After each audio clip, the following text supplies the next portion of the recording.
Welcome to the Simple Minds podcast, where we look to empower and encourage real conversation amongst men everywhere by unpacking topics on self-help, philosophy, and business. Welcome to Simple Minds, everybody. Bit of a glitch. We're supposed to go live on this, but technical difficulties. Anyway, thanks for joining us. Welcome, Greg Hire.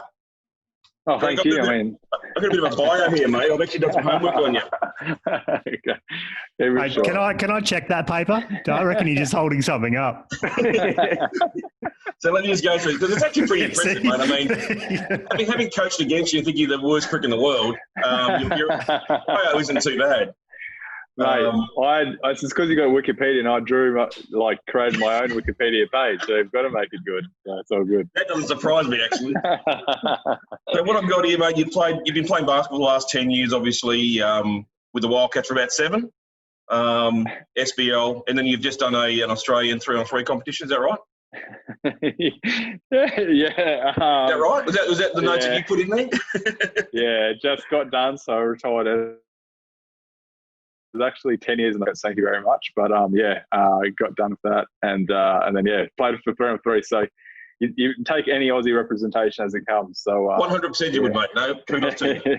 Now that the accolades are pretty solid too, mate. 4 times NBL champion, SBL championship. I remember that game. SBL grand final, MVP. What's that? That was a 2020 game for you, wasn't it? Something massive. 31 points, 29 boards. That was ridiculous. SBL most improved player, which I didn't realise. Played with 4 clubs: Wanneroo, Perth, obviously the Wildcats in the NBL, Joondalup, and currently with the Rockingham Flames in the SBL Park season at the moment. Yep. And then 2018 West Australian Youth Award, West Australian of the Year. So pretty special, mate. Since retiring from the NBL, you've worked hard with a lot of different things, including more work with yourself and Ainsley and your family on your charity, A Stitch in Time, which I believe your leaders in the mental health space in WA and raising money and awareness on youth suicide within the WA community. So, mate, well done so far. Yeah, no, it's been good. It's been a nice little journey, that's for sure. And I think my proudest accomplishment is 2 young kids with a beautiful wife. So I was going to say you're married, father. And how old are the kids? Little girl is just actually going to celebrate her 2nd birthday on Anzac Day. Yep. We did that strategically for a reason, because the 2nd child, you forget about everything. So, I was able to get a significant day so I can take care of that. And the little fella's 4 in October. So, it's been awesome the last few weeks to actually enjoy a significantly more amount of time with them. I take the positive with the negative. Now, this podcast, mate, which is now obviously Facebook streaming and stuff, we have a drink, and usually we're drinking and sharing from the same bottle, but given the fact that we're isolation, we're drinking different drinks. So I'm on the VBs because I've got a pay cut. Baby's on the rise. You're on the Colonials. Yeah, I'm on the Colonial. Are you going to bother introducing anyone else, Conrad, or not? Yeah, do you remember how this works, mate? Well, Travis Hato, Justin Bourne, and Greg Ire. Cheers. Anyway. Cheers. Conrad's forgotten about us all. He's just too excited. He's fanboy. He's got him going, Greg. got a new Richard Wilkins on our hands, mate. I'll tell you what, you have got a couple of fans in here, though. You do have a couple of fans, because there's a couple of paid members sitting there, mate, from the Wildcats. They love you. Travis used to take photos of you when he was an up-and-coming friggin' young photographer. Just checking, Conrad. Are you a paid member as well? No, I'm not. Oh, you're not. You don't pay for your seat. My name is not on those cards. Let's go every week. Mate, I think it's opportune. I mean, I wanted to get you on for a while, but I guess given the current situation that's going on, and mate, obviously we've coached against you, Trav's played against you. You're a clear warrior on a basketball court, and kudos to you. We've beaten you twice, 2 semi-finals. Is that right, Trav? You couldn't let the podcast go at least 20 minutes before we rub that in. Mate, it's taken 20 minutes to get here. What are you talking about? It's taken 30. So there's a lot of stuff to admire from you from a basketball court, mate. But as a person outside of basketball, and having gotten to know you a bit over the last few months and the last probably 6 months, watching what you've done with the Stitch and Time, and particularly your gala event you do every year, and then paying some closer attention to what you're trying to do with the community, mate. I'm pretty curious as to how you're seeing the current situation with the youth, which is really important, which is passionate for you, and obviously the wider community. I mean, what are you seeing around the place, and how do you see things playing out at the moment? Yeah, I mean, look, I think you hear that word unprecedented, like every single, media conference, and it's abnormal, and it literally is. And I mean, I remember being, for a significant part of my life, whether it was being a sounding board at the Wildcats as a captain, vice captain, should have been captain, bloody Damo, but no, vice captain, and then, with the organisation and even my own family, like being that sounding board. And I remember when this all sort of shit hit the fan, even my own colleagues and employees, like we had that initial first couple of days, oh, sweet, we're working at home, to that initial reaction, wow, what's going on, and the impact that really has on getting that. And I think that's what we saw the first 2-3 weeks, was just not being in a routine. And even myself, really struggled at that beginning stage of dealing with that. And then I just felt overwhelmed. I wrote a piece on that. I guess my biggest thing is, when you're talking about mental health, I think the most important thing is to try and allow yourself to open up, but to be vulnerable. We try and hold in, and men specifically never really open up. But I think it's really important right now to, when you're in isolation as such, one, get away from a routine. I've already seen it. Employees don't wear, they're in pajamas for half the day. They're not working 9 to 5, what they're used to. And so that initial hit, I think, has shocked a lot of people. But yeah, I think the mental health landscape is, can be really damaging. For one, I think the government, and there's a huge reason why they're still allowing people to work out, and boot camps as such, because the importance of physical exercise and what that connection with mental health, I think, is massive, and just that connection of being able to just see someone else, or spend some time outside from their home. So yeah, I think it's big, and obviously we saw significant amounts of funding, I think, which is huge, like telehealth, and which I think is paramount. But unfortunately, I'm also on the side of I think we're going to see the effects of this, obviously the economic impact 6 months, but I think you're going to see the impact on mental health, well-being, and that for 12 to 18 months, even a case of PTSD involved with individuals. And because there's so when has anyone in our generation really gone through something like this? You hear this World War and Great Depression and all this sort of stuff. We learn about that through history books. It was never at any point, even a month ago or this. I was literally going to go to, when this was done to escalate, I was supposed to travel to Japan for a basketball tournament. And initially my mother-in-law was like, "You're not going." And I was like, "I'm going to Japan. It's a free trip to Japan. There's a chance to win some money at a basketball tournament, and I can go snowboarding straight afterwards." I'm going. And then day by day, I was like, okay, maybe I'm not going to go, until the point where the tournament got cancelled. And so, yeah, I just think that's crazy. I don't think anyone ever prepared that. And the other side of mental health, and just seeing that right now, we speak about the importance of it, but no one places enough priority, I don't think, from an individual. I mean, some individuals will, but from a business and organisation standpoint. And what you're seeing so much right now is everyone trying to action stuff. Hey, let's run a program that increases your resilience. Let's like raise your level of mental health education. Like for me, that was supposed to be done 6 to 12 months ago. So if something like this ever had occurred, you're not, you're at least not adequately prepared, but at some point you're prepared in some way. No, cool. I mean, you did raise the point on vulnerability. I was listening to a piece, I think it was last night, might have been, that they talked about certainty and routine right now have been replaced by uncertainty, risk, and emotional exposure, and that's effectively the definition of vulnerability. So those people that can turn the vulnerability into a strength right now, embrace their vulnerability, as you're saying, bud, I think that's the key to trying to keep themselves connected and in a greater, in a better state of mind, I guess. For sure. And, and I saw a piece by J.K. Rowling, a tweet like last week, which I thought was actually pretty cool. There's two ways about it. There's some people who can really thrive in this situation. They're going to find this as an opportunity to grow as an individual, to continue developing, to become educated, learn a new skill, whatever it may be.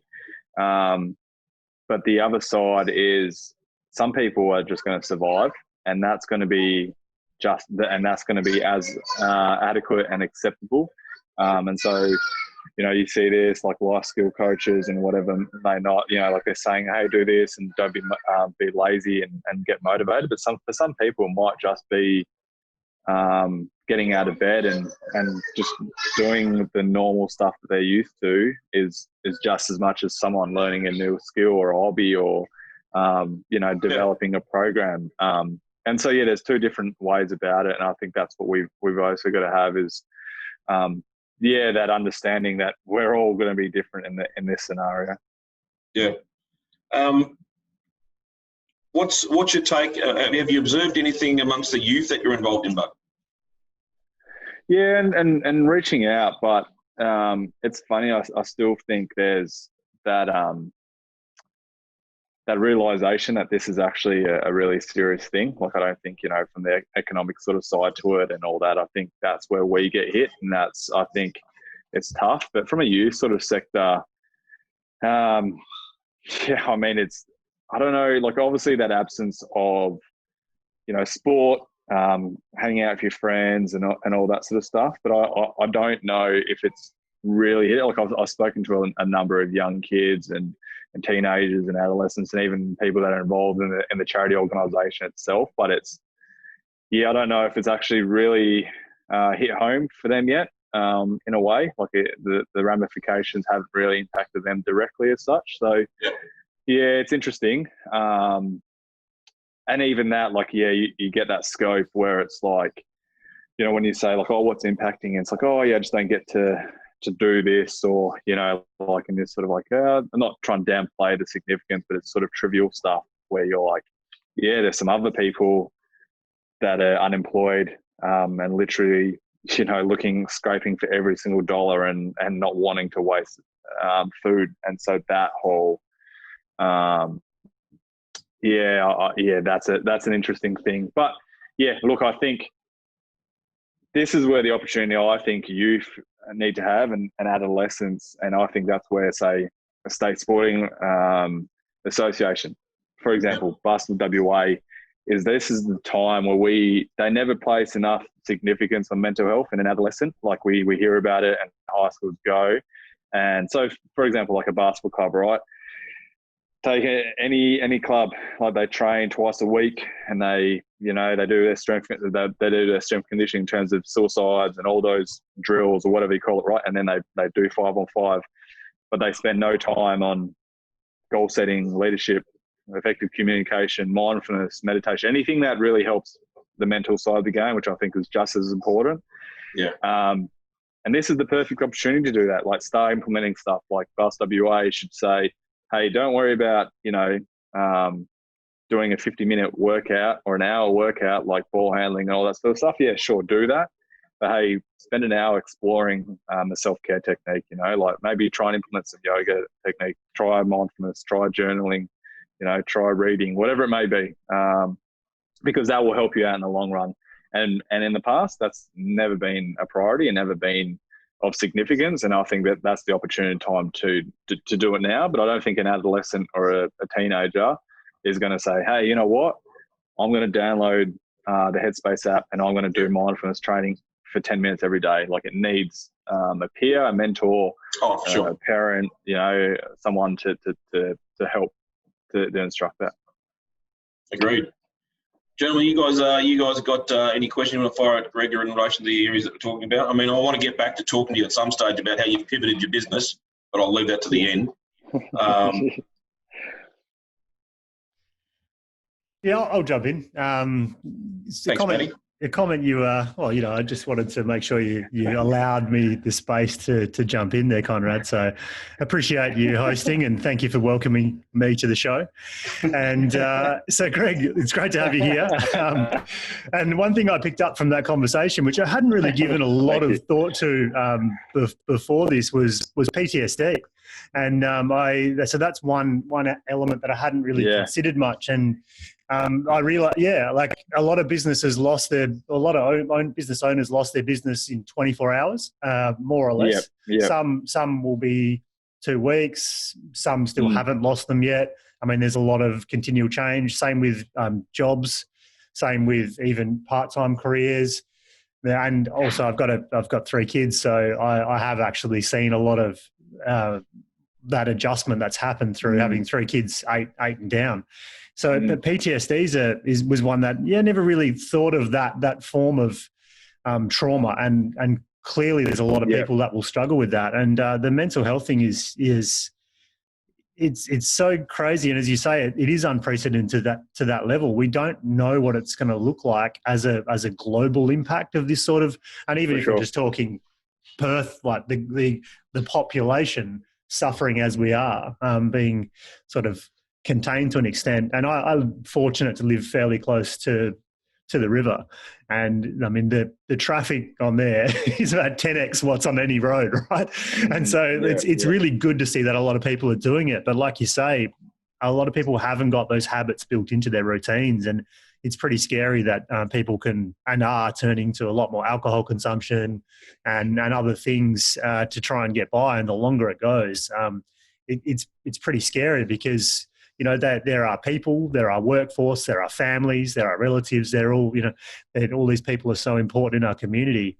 And if we're talking about, I think it's probably largely the adults that'll deal with that PTSD, but the children have had a slow burn, and it's I've seen adjustments in my kids, and then certainly struggling being at home every day and what that's looked like already. And I think as this starts to endure, it's really interesting. I mean, how do you start to combat that? And in particular, I very selfishly ask. I mean, we've got an 8-month-old and a 5 and 8-year-old. What are you seeing in your experience that we can do with kids at that age to try and help them through this process? Just before you answer, Greg, that's the longest question on Simple Minds history, by the way. Well done, Matty. Mate, it's not even close. There you go, Conrad. You got your little stab in. Yeah, he had to get that in. But well done letting him finish, though. Yeah, appreciate that. that was big. That was big from you, Conrad. That might be all I get in this episode, Greg, until I mute him. So he's, that's why you have to host the show, because you can press mute.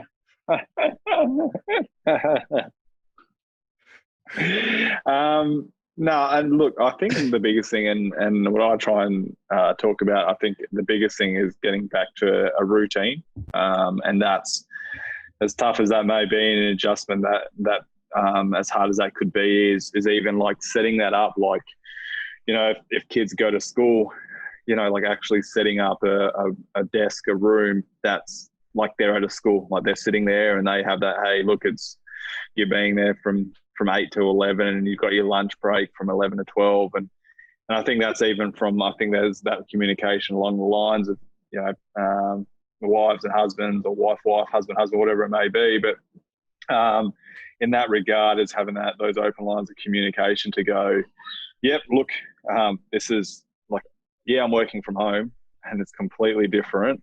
But I need to still be working, and like you need to adjust. And getting back that routine. So it's even like, if you work out and you go to the gym every single day, find that.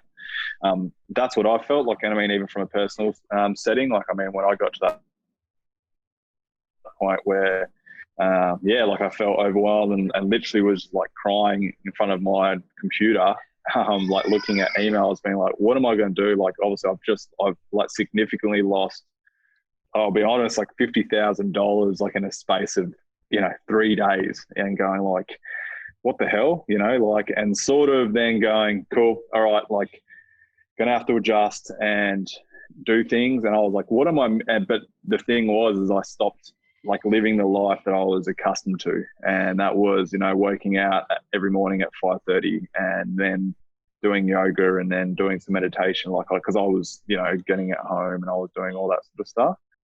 So that was like really important to then go back into, like talk to my wife and say, hey, look, I know this isn't going to be so, from 5:30 to 8:30, that's my me time, and let me work out. And then it's the kids, like, and lucky enough, I've got a workplace that says, sure, like, yeah, okay, or maybe you're on call, and I say to them, hey, if there's an emergency, give me a call, but I'm not going to be on our face, like a group chats, and all that sort of stuff. And then I work late at night, like when the kids go down, I do an extra couple of hours to do that. But I think getting back to that normality is huge. And then as well, I think the whole connection, even though you're isolated, you can still connect in a way, just like we are right now. And you're obviously seeing house parties and all this sort of stuff, and there's interesting ways. And I think you need to explore that.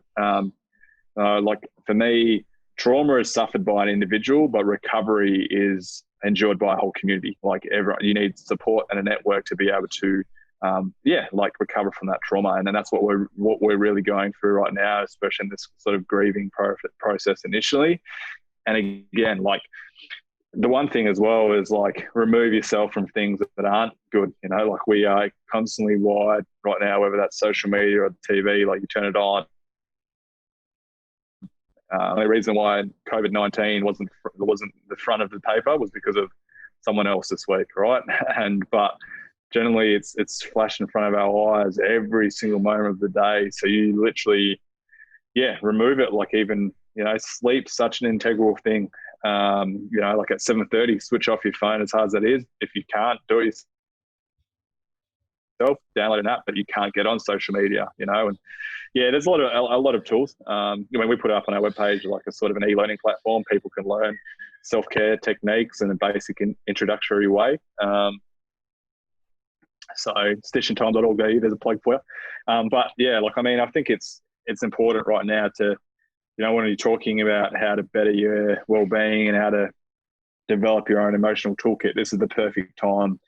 And I always say this, irrespective if this didn't happen in the past, we spend time, effort, and money into our own physical health, right? Like every single person does. And the reason why they want to do it is because they want to live longer. And for a professional athlete, they may spend 3 to 4 hours a day working, obviously on the skills required to play their respective sports, but they want to be in the best possible nick to be able to play at a high level come that weekend or whenever they play that game.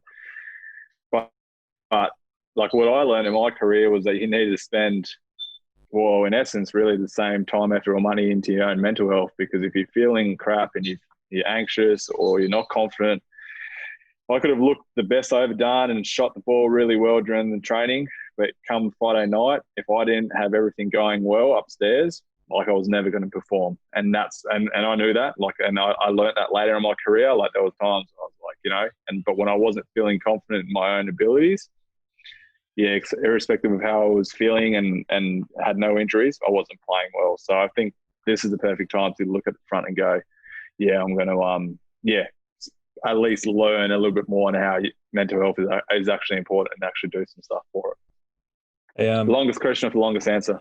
I was just, you did well there.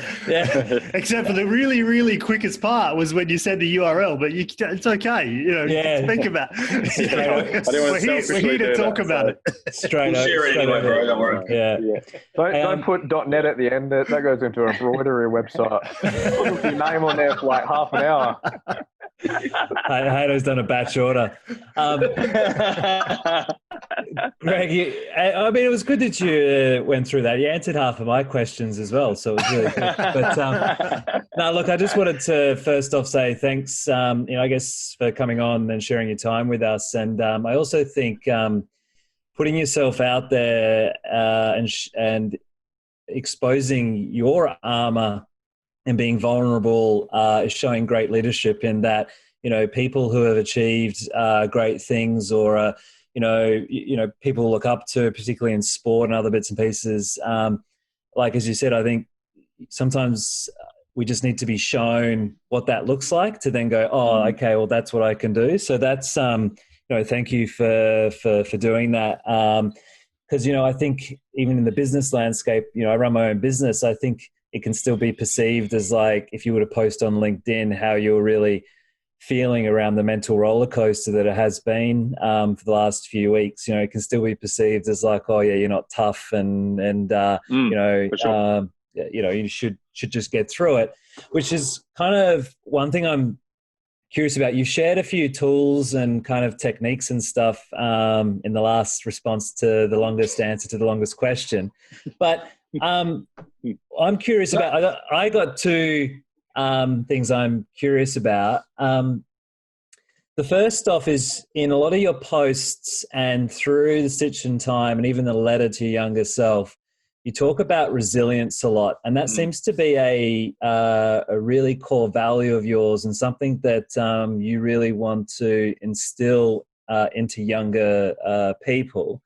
And so, and I think that's great because I'm only a couple of years younger than you, same generation, never experienced anything like this. Even the 2008 crash, I was still in high school, so I didn't even really, you don't even really notice it, right? So resilience is quite important, and we've had such good boom times over, I guess, for a lot of our generation. But the other part of the resilience, which is kind of the other question, is like, let's say you do all those tools, you get your routine back. What would you say to people that to still like stay motivated? Because like there's one thing for me, for an example, is like I know all the tools, but sometimes I just don't do them because I can't be bothered. And I know my headspace is not there. And generally it's a lack of motivation. And so in these times, there's a lot of uncertainty. Like, as you said, you lost $50,000. I have had a lot of clients or projects delayed or pulled as well. And, things just, the people who, as an assumptive nature here, who succeed or like to achieve, they know what they're going after, right? So you like with your championships, you would know what you're aiming for, what you're working towards. Then within a span of a week, what you're working towards may almost feel unattainable. So the two parts is like, how are you staying motivated to keep pushing through? And then how does that lead, and what does that mean about like resilience, or do you think that are they tied in any way? So how are you staying motivated, and why is resilience important? Yeah, I mean, look, and you would have heard, like I'm sure, and obviously you guys are all successful when you hear like growth mindset, and for me, a huge part of me, and I guess the vision of a Stitch in Time, and is the purpose of like assisting other people individually in communities and wherever it be. And we obviously impact a lot in Indigenous communities up in Derby and the Kimberley, the Pilbara, just individuals that are unfortunately disadvantaged in a way in terms of their opportunities that they're given. But just bring it all back, like for me, it's that benefit mindset as well. Like for me, that's my motivation, is knowing that the actions that I am doing right now are directly impacting other people, whether that's colleagues, employees, people that are involved in the organisation with a Stitch in Time, my own family or friends or peers. And so that's been my, I guess, huge motivation in that regard. And the other stuff going in that regard, and it sort of, and I always have this, is everyone, and you would, I'm not sure if everyone's heard, well, I would imagine everyone's heard that, is to try and find your why. And it seems really tokenistic and really simple.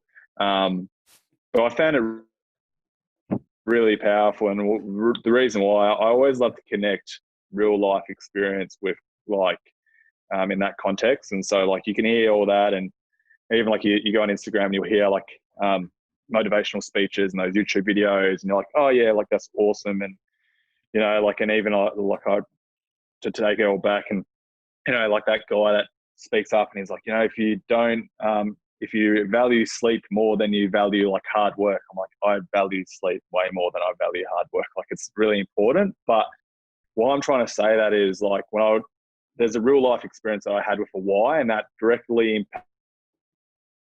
impacted the NBL championship and me retiring an NBL champion. And so at the start of the last season, we were lacking something in the team, whether it was an identity or whatever. And we asked every single guy after we got absolutely pantsed by Utah by like 65 points. And I went to the group then and said, like, hey, can everyone do me a favor and just write what your why is? And everyone said, what do you mean? I said, what is the reason why we're here? Like, what's the reason you rock up to the gym at 6:30? What's the reason, like, tomorrow after we won by 6, like we lost by 6 to Utah, that we're going to absolutely bust our ass. Like, what is that? What's your why? And there's no right or wrong answer. Like, but what is the reason why? Like, and if it's financially driven, fantastic. If it's family, cool. If it's to get another contract, awesome. If it's just to win a championship first time, that's really good. And we wrote that down and we put it in a tin or whatever. And every single person just got wrote it down, and it sort of was like a really good ticker. Like, we've always had little motivations throughout my career, but we sort of was like at that moment was going, like, if you were struggling or we had lost a few games or there's a really tough training session, you could like just say to someone like, hey, remember your why? And it was a really quick, like, just snap, like, yeah, okay, like, shit, there was that moment there. At the end of the season, at the end of the regular season, and we sat in a in the middle, just outside the Perth Arena, and we literally, and like Trev, the coach, was like, how do you want this to go? And I was like, look, I think you start off with your why, and then just see what happens. Like, if they don't want to read it, that's fine. Like, we don't need it. It's not like this kumbaya thing where we need them, but like, yeah, it's up to them. Like, and anyway, Trev said his bit, and like, it was unbelievable. Like, he literally talked about, and I won't mention it here because, yeah, it was the inner sanctum sort of stuff. It's stuff that, like, he, again, showed his vulnerability, and I was just like, far out, maybe that's why he is who he is, like, and it's sort of got that understanding. But again, like, that was his motivation, and every single person got it. And we obviously won that championship. It wasn't the reason why we won a championship. We were bloody stacked. Like, we were unreal, and we had a really good culture that's been built over a number of years. But for me, that's been what I left with. Like, once I had finally defined, like, why I fell in love with the game and why I continue to do what I do. And that's now, like, as I transition to that next phase of my life, that's what it is, right? Yeah. And so that's my motivation now. Like, every single day, like, when I'm thinking, why am I getting up? Why am I writing emails constantly? What is it? And I think once you find that out, it's that much more easier when you're lacking a little bit of motivation and you go, oh, I'm just not feeling it, And there is, like, sometimes you do it, but then there's those days you're like, hey, that's it. What do you, so you do a lot of work with, obviously, youth and all of that. And, we've talked about why quite a lot. I mean, what do you say to the younger guys and gals around this? Because, like, a common thing, like to be honest, a few people, or the guys here and a few people in my area, is like, I've been struggling a little bit with why over the last maybe week or so, because I guess your why is extremely tested in times like this because everything's stripped away from you. So you've really got to stress test your why, and it's showing up for you to really connect with that. And that's something that I'm going through at the moment. But and I've done a lot of work around that, and I'm on that path, and that's fine. But I know a lot of people. Like, I got my little brother as an example. He's 8 years my junior, early 20s. And they just kind of like get caught up on, I don't know my purpose or my why, and they just float around and they don't know what they're doing. And it seems to be a common thing. So, like, through the work that you do, what do you say to people and the young guys and girls? Everyone wants instant, like, satisfaction and like gratification, right? Like, even in this world, like, everything that we do, like, you put on a social media post on Instagram, and you initially refresh to look at how many likes you've got, and then 20 minutes later you go back into the photo. I mean, and you try and see how much you got. And I think, like for me, I embrace the journey. Like I love this, and so like it's trying to find out like that individual. And I know it's tough, and like and even as things like have some perspective, like you know, like like okay, like if he wants to share his why, and then go like, what do you want to see the next 6 months to be? You know, like. And how does that go? Like, I think in this time is like the perfect time for, say, mentoring, you know, like to go seek out someone, seek out some guidance. Because, you know, the beauty of it, initially when you are worried about asking for someone to be mentored, like you obviously worry if they say no, and usually like, oh, I'm very busy. Like right now, like as much as everyone is busy, like this is the perfect time to develop that, like to have open those lines of communication. And I think that's the biggest thing, is to go, cool, like let me help you out, you know, and then to like work with them on a real life. Hey, what does the next 6 months, like what do you want to achieve? You know, like whether if someone wants to develop something or to get a certification, and it is like, I think there is still so much uncertainty right now, like, and some people are floating, like, and as I said before, like, some people right now are thriving. We're seeing that businesses are thriving. They're looking at new opportunities where they can, you know, still can go to customers or reach out their brand. And then there's others. And I think there's even going to be a massive fall off in the next 2, 3, 4 months where companies have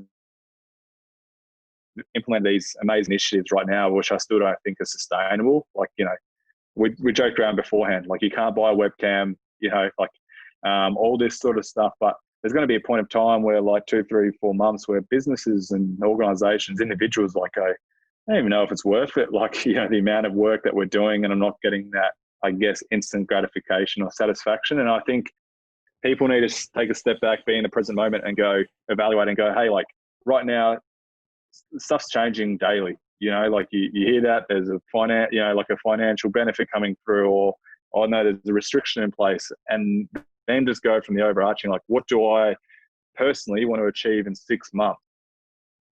Like, am I happy to be on this constant pathway that I am right now? But I think the biggest thing is like, if anyone's like goes take away, it's, hey, in 6 months' time, I know I've got better tools and how I can improve my well-being. And that's, yeah, I think like, you know, try yoga, like try meditation, like try journaling, try mindfulness, like try goal setting, you know, like try new physical activity, like stuff that you can, every single person, because if you get out like in 6 months, if it's financially driven, well then look at that. And then look at the other side, mentoring.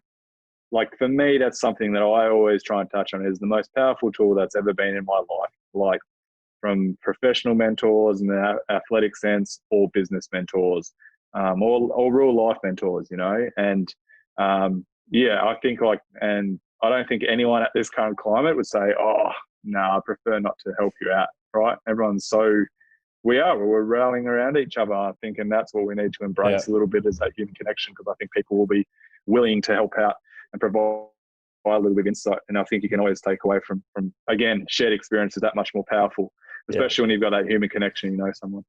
That's great advice. And I really loved what I took out of that was, you know, just you got a light switch there, Greg? That's what I'm trying, mate. I'm not.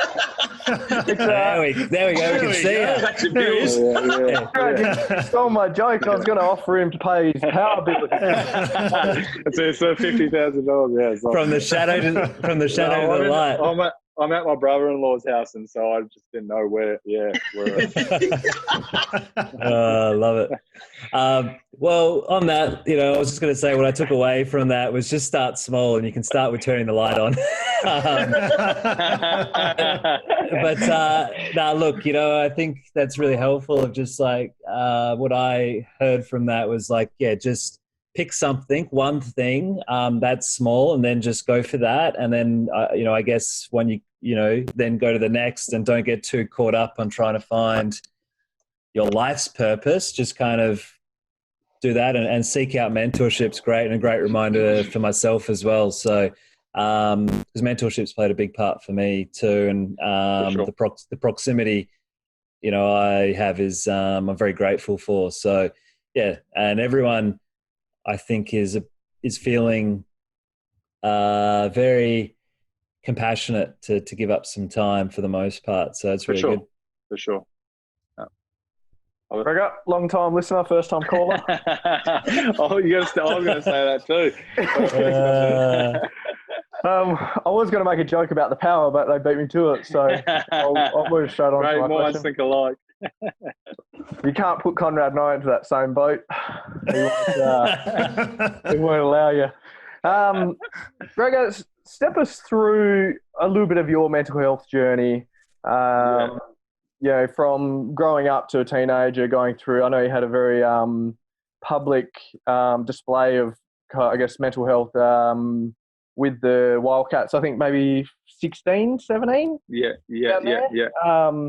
And also, the thing that jumped out to me the most about your letter to your younger self was the, I guess the main theme of it for me was about the online trolling and the, how, you know, like you can have 1,000 positive comments, but those 10 comments, you know, can have the biggest impact. So, yeah, step us through a bit of your journey for if anyone doesn't know, and then also touch on, I guess, that online trolling stuff. Great minds do think alike, because Haydo, that was the exact thing I pulled out of the letter to the younger self as well. So asking that really jumped out to me. Maybe some tools for either parents that can use with their kids or kids that are listening. Yeah, I mean, so my own I had a really my upbringing was sort of kind of unique and sort of obviously taught me a lot of valuable lessons, and mentoring was actually the one that sort of changed my life. As a 16-year-old kid, I grew up prior to that, single mum, with me and my brother and I sort of living in that, and domestic violence was quite prevalent in our sort of life and that sort of nature. And I was the same height as I am now as I was a 15, 16-year-old kid. So I'd go out with my brother to nightclubs and, you know, drugs and alcohol and antisocial behaviour. So I always say this, it's sort of obviously stuff that I'm not proud of, but I acknowledge it's shaped me as I am. I can truly say that. If I go into, I've done workshops at Banksia, and, you know, sort of say, I grew up in the KGB and sort of all that sort of jazz. And so in a way, it had a really, tumultuous sort of upbringing. And the only reason is I literally was fortunate enough, obviously had a little bit of talent in basketball. Ben Ettridge was actually a high school teacher, and basically, tapped me on the shoulder one time, was like, mate, what do you want to do with your life? And I want to be a professional athlete. He was like, there's no way you're going to be able to do that. And literally from that day dot, I was sleeping at ovals and doing all that sort of stuff. And the following week was at the gym at Woodvale Senior High at 6 a.m. and working out and doing all that sort of stuff. And so that was my first sort of impact in, mentoring, and it's huge. And so, came back, obviously was part of the Wildcats, and made my way. And I think, that moment you're talking about, it's tough. When I first became a part of the Wildcats program, I was a development player. No one really expected me to do anything. I was underdog, and, you know, the only time as a development player, I mean, I look at it now and I talk about people, if you talk about the 99 players that are in the league right now and how many of them are development players, it's maybe a handful, and you couldn't, they're not household names like Reece Vegas, obviously the one with Wildcats, but Sean Bruce, but guys that really made their way from development player. Chris Goulding's another one, but he sort of was from an actual player pathway. It's not really been a legitimate pathway. And so even that, I thought when I was going to come back from college, I was going to get a gig. Obviously wasn't, and I was happy enough to bide my time. And my highlight was just, obviously training, but to be in a warm-up and just to be running out on that court. And so with that though, with social media and obviously just being caught up in it, and, anything, if you had a good game, I got on at the end of the game where it's a blowout. So there's no real expectations, and you can just shoot a shot that really, who cares? If you missed it, nothing really cares. If you made it, you seem like a hero. And so that sort of followed through. I got a contract the next year, on the back of a really good SBL year, and I had no expectations, from a coaching standpoint, from Bevo, obviously gives a lot of guys confidence, but then on the other side, from the fans, and so I really didn't have any bad games. And if I did, it was really like, I mean, I was only playing odd minutes. And so if I came in, I remember like I was always just a spark plug. So I'd come in where we needed a boost. And so literally I had that mindset. I had nothing to lose. Like I'd come in and just, shoot a shot. Who cares?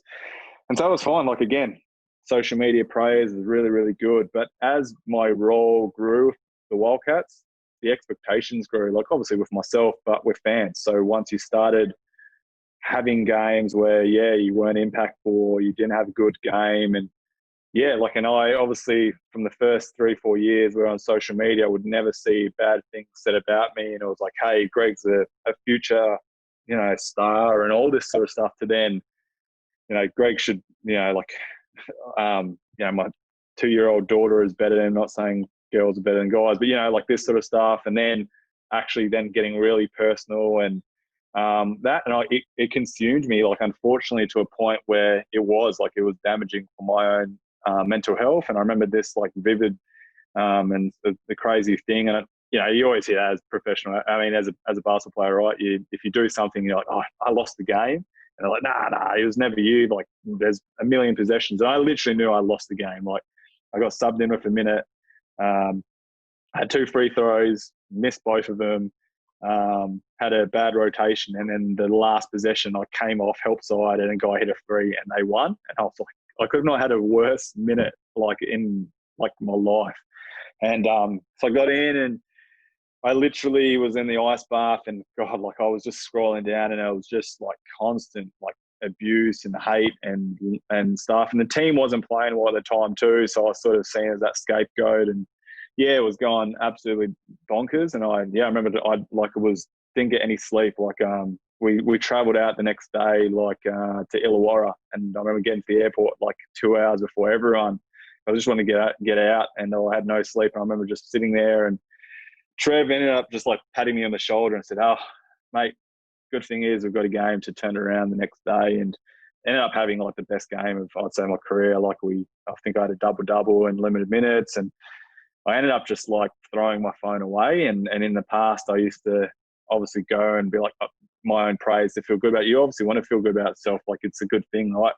And I just stopped. And that was that massive career I changed. Like it was after every game, irrespective of if I had a really good game or a really crap game, I just didn't look at social media for at least 48 hours till I knew my social media feed wouldn't have that activity. But it's unfortunate. I think it's the evolution, I think, of a human, is we search out negative than the positive. Like it's there. It's like, I look at it as a guy back in the day, a caveman, walks outside of his cave and he sees a rainbow. He doesn't spend too much time looking at the rainbow because he's worried like a saber-toothed tiger is behind him wanting to kill him. Like you always focus on the negative because you got to live, and that sort of stuff. And unfortunately we do that now. Like we go, and that's why I practice gratitude daily, because I search out the positive, even though when my day is going so bad and there might not really be going on and they're negative, it's just that moment in time where I can actually search out that positive and I guess rewire my brain. And that's been pretty big. Social media is, and unfortunately, like I think it's something that you can't escape, like from guidance to parents. Like, like I always say this, and now that I've retired, I actually engage with it a lot more, and my wife hates it. Like I remember when the Wildcats were like going through this patch where they were losing games. I remember Mitch Norton was copping it, and they were just like talking shit about him, and I just sort of was like, had a like sort of bit back in a way, and I like Ainsley with my wife was like, "Why are you doing that?" I just said, "Oh, look, I know the guys don't want defending; they don't need that defending." But I said, like, it gets to a point where I know it's not Mitch that's looking at that; it's Mitch's mum, and it's Mitch's wife, and they're the ones that you love to protect as an individual, but you can't say, "Hey, get off it." Like it's easy as that, because as professional athletes, we know it's our business. It's part and parcel of it. We know people say buy memberships and all that sort of stuff, but you can't remove themselves, and you can't say, "Oh, like, don't read the newspaper," because you can't. Like my mum, like on my last year of retiring, literally, I remember she read the newspaper article and it was talking about players being sacked, and then 2 days later sent me like a job advertisement. I was like, oh, I think this God bless would mums. would be good for you. And I was like, what's this for? And she's like, it says you're getting fired. And I was like, no, it's a rumor. But yeah, like, and you can't. And I've been at the shops, and they say like, you know, like people that I like check out, and I'm like, they're about to say something here, and they're like, you didn't have a good game last week, and I'm like, thanks. Like, and so yeah, you can't. You obviously have to be thick-skinned, but you know, I always look at it. It's funny, but you say that. It's like I always look at it now as like with kids, and I remember like reading tweets that I sent out when I was like an 18 or 21-year-old kid. And you always hear that, like you never want something to be that you do to be on the front page of a newspaper so that your parents look at it and they want to be proud. But I look at some tweets that I look, as an 18 or 21, I'm like, yeah, like I talk crap about athletes. And some of those athletes are now my mates, and I'm like, obviously deleting them, you know, like deleting those tweets straight away. But like, you know, embarrassing. You obviously don't have that perspective as an adolescent. But I always now look at it as a parent, like, would you be proud to say that, knowing if that was your daughter or son in the same position that they're being attacked like that? Like, would you be happy if someone did that, or your friend, you know, was attacking your own son and daughter in the same way? Like, so really have that, and there's a human behind all that. And obviously mental health stuff now, like you hear that, like Jesse Hogan comes out and says, oh, you know, his management says he's struggling with a mental health condition. And the first thing they say is he's on drugs, you know, and that stigma, like there's like, why would he want to come out? Why would he, anyway, like irrespective if he has a drug condition or I don't know that, but if he actually, you know, and he does have a mental health condition, I know that from his management. Like why would anyone want to come out and do that? They may as well just say I'm suffering from an injury, you know, like I got a sore ankle, you know, or, you know, and that's unfortunate, and that's social media. And you look at the negative of social media that, you know, we would have talked about for 12 months is now the blessing, because it gives us like communication tools that we've never had in the past. You've never seen the accessibility. I would have never thought in my life I would have seen Nick Natanui interview Pete Murray. Like, how did that work out? I'm not sure. Yeah, I saw that. That was crazy. But it worked, and that's what it's doing right now. And it does. It gives a platform. You want that reach. You want athletes. But, yeah, it's tough. And you get that accessibility. And there's so many tools that are like, I look at it, and that's the thing. And that was the one thing I did was, like, turn off social media. Just like what COVID-19, when it becomes overwhelming, like, get off your phone, you know. And as a professional athlete, when I knew it was becoming too much, that's why, like, come playoff times or, you know, that stage there where we were losing games and I was sitting in the bottom of the ladder, like, I deleted those apps off my phone, like, because I just knew it wasn't going to be good for me. And I knew I didn't have that self-control even to say, oh, I know it's not good enough for me, I'll like click on it. Like, I actually had to completely restrict myself. And so that's what I did. Like, even with once my last couple of years, like, I'd make sure that those apps and the front page of my phone are literally, and I might go over it, is literally my mail, my messages, and a photo of my kids and my wife, you know. And it's changed now. It's the photo that when I walk down the court with them, because I know every single time I turn on my phone, I'm going to be happy to see him. Exactly right. Yeah. And it's those things that are important. If I need to swipe, then I just sometimes I'm like, do I even really need to do it? So it's I use those apps straight away that I need. And that's things. And even there's some good apps now that even like realistically like lock you like that app from 7:30 if you need to and all that. So I think those perspective and gratitude pieces are so powerful. And I know we harp on about them a lot, but in terms of especially helping kids out, because that's obviously a major part of trolling. I know professional athletes. Look at Kevin Durant. You know, he's got burnout now. So it affects people at all different levels. I just want to take you back to 2016, 2018 SBL semi-finals. How did you feel losing to those two teams that eventually eventually won the championship? Did you have to shut yourself in a room for a week, or how'd you work through that? I just want to know. 2018 would have actually been, because was that hard? That was the Fair Lake Talks, rather than Coburn? Yeah, definitely. And then you guys absolutely smashed walls. So like I was like, and I thought that was like the best time and we actually had like a dream run. And I'm not gonna lie, even like we got to win game 1 and Holman goes down, and you're thinking, like the guys. And that's I think part of the reason why we lost games 2 and 3, because they were like, we're going to the final. But yeah, and 16 like I'm not even sure about that year. What, Cougars? Wasn't I even playing 16? No, you weren't playing, but we still beat 1-0. Yeah, 1-0. I was injured. The only grand final I've ever played in, I've won. Yeah, 15, hey? You won a 15? Yeah. So I think it's the only time I torched up Benny Purser, actually. So I'll... Mate, watching you and Benny play is actually part of some of the funnest, of the most memorable moments I've had on a basketball court, mate. Watching you guys go against each other. He is the most annoying, because the guy, and he might hate this, but he should have been playing footy because he would have been earning $1 million. His motor is unbelievable. Unbelievable. It's crazy, and that's the thing, and it depends on. I mean, I'm obviously a physical guy, but he's strong as an ox. And I remember, and if he had a shot, he would have, if he could shoot it at a respectable, consistent. I'll say that though. If he shot it, he would have been a bona fide NBL guy. Give him Gavin Field's shot, because his demeanor and his attitude is unbelievable. But as we've seen the games evolve, I'm not a good shooter. I'm not saying that at all, but I at least could shoot at 35% over my NBL career, 40, which was enough, and and he had that. At the NBL, that's the next level. He would have these training sessions where he'd have these moments, and you're like, yeah, he is an NBL guy. But then you get to that next level where we saw that with teams now, they'll say, hey, go shoot. That's what they did with Damian Martin, this year in the NBL, and that's what would have happened with him. And but yeah, he's an unbelievable. If you're talking about building a club around guys, and even just that, look at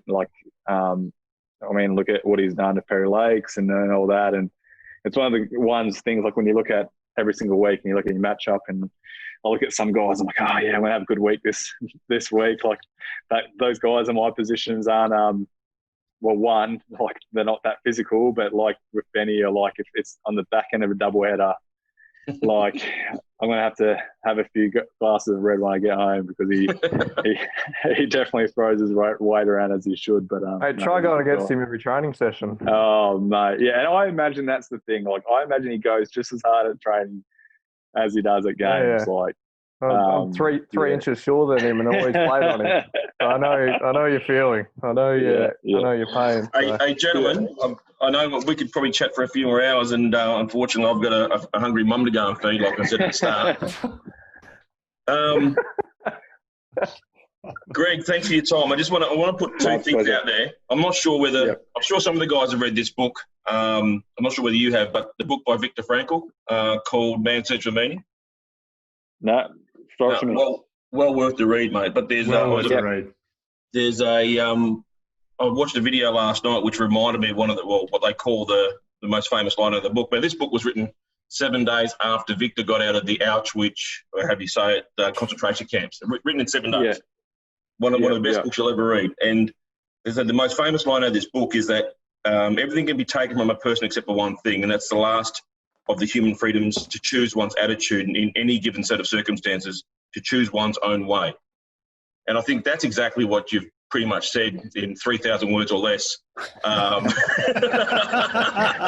should have said that at the start of the show, mate, and it would have been done. And you'd be having dinner with your mum.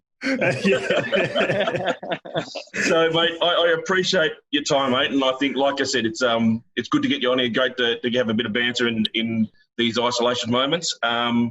Through our greatest growth comes our greatest growth comes from our darkest time. So I guess that's the challenge for people to find what they want to do post all of this stuff and start doing some stuff.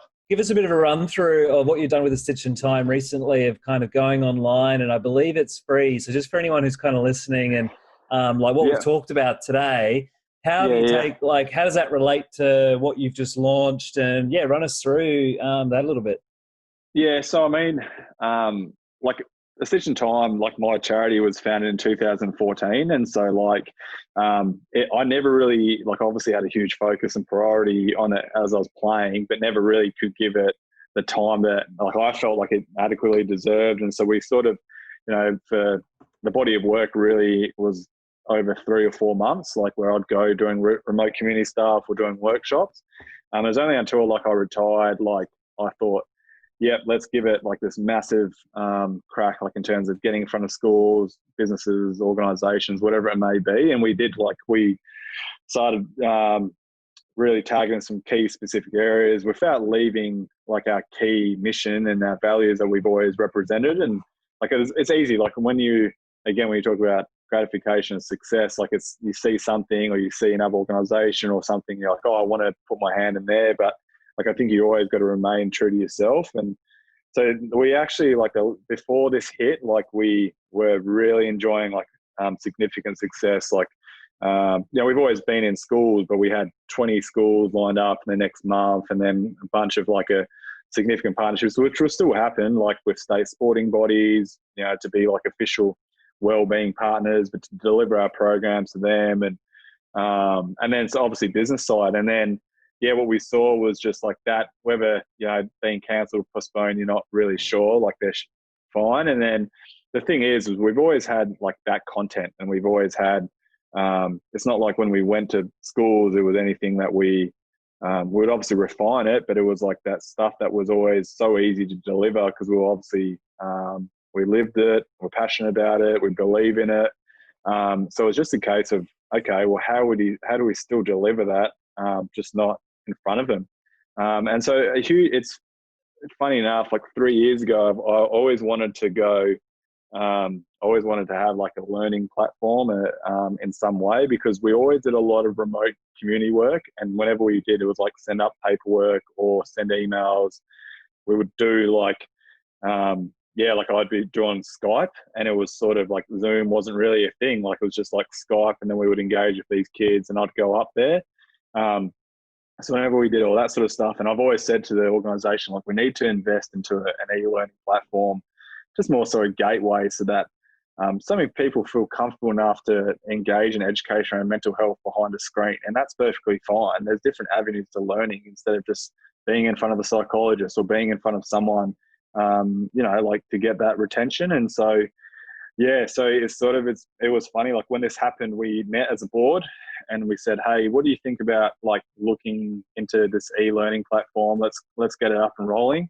And, as we, the board were like, let's do it. Like, I think our reach is actually going to be more than we've ever done. Our accessibility is going to be better, and it actually will help us in the long run. Like, it's a sustainable thing. It's not something of a Band-Aid solution where once this gets done, we can go, oh, cool, we were able to deliver this for 6 months remotely. Like, we actually think it's going to be something we're going, and it's been crazy. Like the feedback like we've got, we see that. Like, we've had 150 members sign up over 4 days, which seems small, but like in that time, like we've had 50 people complete those courses, survey results that we've never been able to have, like in terms of what our data, like, and we've had Notre Dame University now want to evaluate the program itself.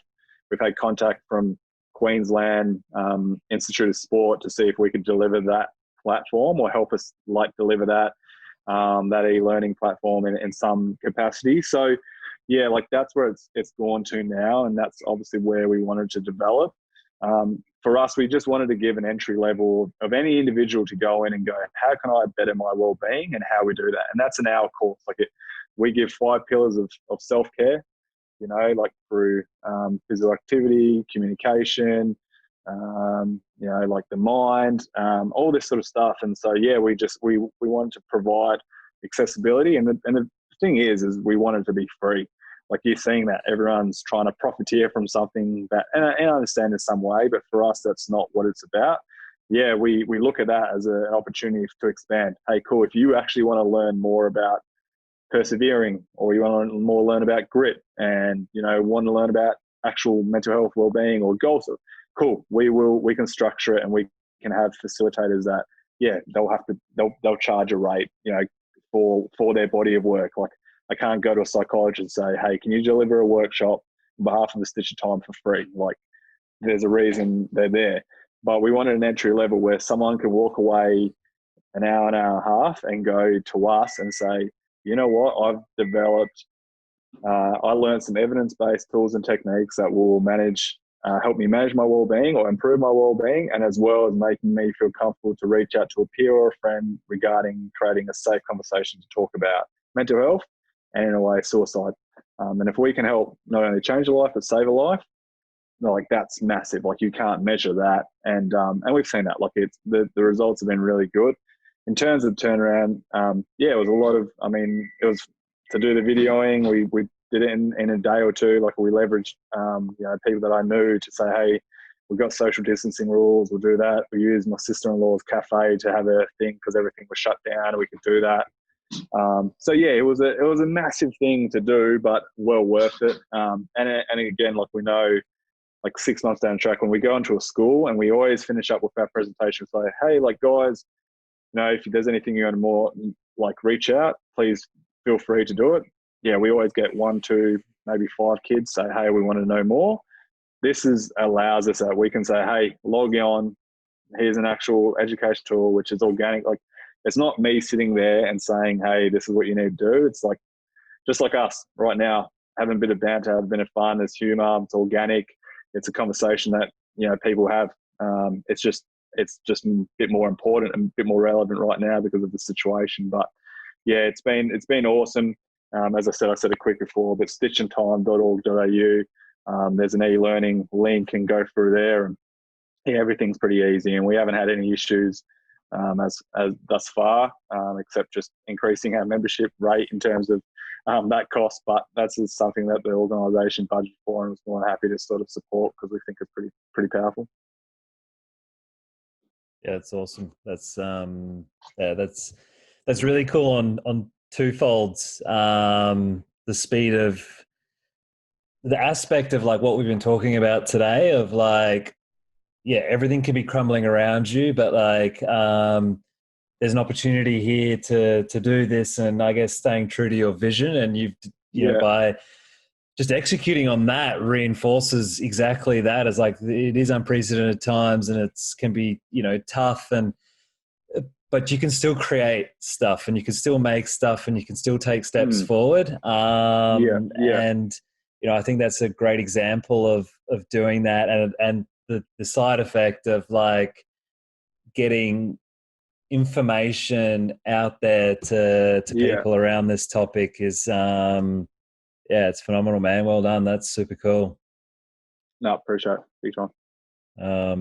Gents, did you guys have anything that you wanted to touch on about that, or I think it's pretty amazing, Greg, as well. Like, I mirror sort of Justin's thoughts. You're quick to action, and that's obviously a lot of people were in that situation where they've received a massive threat to income and other things, and to be able to quickly pivot, to be able to focus and put the energy into something which can really impact a lot of people is pretty amazing. But something we haven't touched on is there's a photo of Travis Haydo praying on the bottom of the court. I was wondering if this... and I just don't think we could let the episode finish without talking about. I mean, he's obviously looking very grateful. On the floor there. So I just figured there must be some advice or something you're offering to him at that point in time that would really just be worthwhile for the listeners. Well, as you can agree, and obviously I'm in that growing my hair back out again. To what it was, and correct me if I'm wrong, he obviously was having, like, what I think pretty luscious locks, as you say. So I was sort of asking him what sort of shampoo he was using at the time. That was basically it. So, and I've obviously taken the advice. Obviously got a few more greys, but hey, look how luscious it is. It's very very silky. So they listen. That's what it's actually pretty close. I never realised that Greg was modelling your haircut there, Haydo. Well, at the moment it is, isn't it? Yeah. Well, by the end of this next patch of home time, you might be about the same look. Oh, mate. Yeah. Well, on that photo, that's just two guys playing their role. Yeah, exactly right. And that's why, and that's the thing, because this is why, like, you'd have Purser, and, like, I credit Haydo, Buss's absolute talent plays his role, but I'm like, I'm not like that's the Perry Lakes. Usually you'd have some bum like every other SBL club.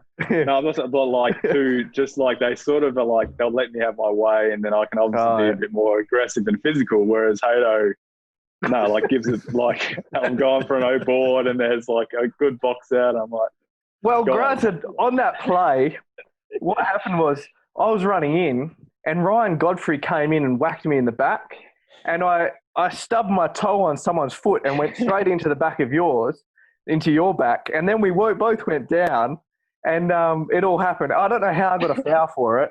That was really, but I got a foul for it, and I was walking over to Ryan Godfrey, so your teammate, and I said to him, mate, you got away with murder there with that push, and he just laughed, and he just said, I got you good. It was an incredible photo, and it looked like if anyone would have looked at it, they would have been like, why was he not thrown out of the game?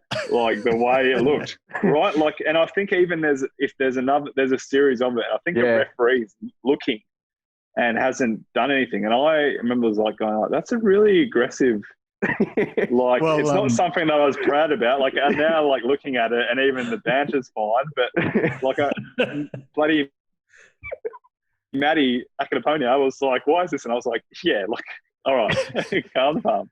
Well, if we roll back to Jacob Holman's commentary in Hawks TV from last year, that I may have had the pleasure of assisting achieve that bit of footage from Jacob. I think there's a few reasons, or at least a few that people consider in the league. I literally hit up home straight away, and I was like, mate, do not talk to me about you complaining for fouls. And after that, I literally didn't get a call for like 4 weeks, and I was like asking referees because like I'll give it, like I complain a lot, but I was like, I need to. So it's all good. It was literally, I said to Holman, I said the year he was there, I think I averaged like 200. Went to the free throw line 240 times or something. I like shot 240, and I was like, actually, like, yeah, maybe he's got a point. And then this year, I like went to 140. I remember saying to a ref, like, I'm doing the exact same thing, and I still feel like I'm playing like I'm actually playing a lot more inside than I did outside. But yeah, it's not getting rewarded. So I think, unfortunately, I'm wearing thin on the rest for some reason. My wife always tells me to shut up, but easier said than done. Easier said than done. Crazy. All right, let's wrap that up, eh? Let's wrap that up. Well, why don't you finish it off, Hato? I mean, Conrad's gone AWOL as the host, so. I know. Well, thanks for your time, Gregor. Appreciate all your insight. We'll hopefully talk to you soon. And thanks, guys, for tuning in. We'll get this up on Facebook sometime soon, and all good podcasting apps. Gregor will push it out. And stitchintime.org. Don't go to stitchintime.net because that's embroidery. Anyway, thanks. I did the research. Thanks, Greg. Cheers. Cheers, mate. See you later. See ya. Bye.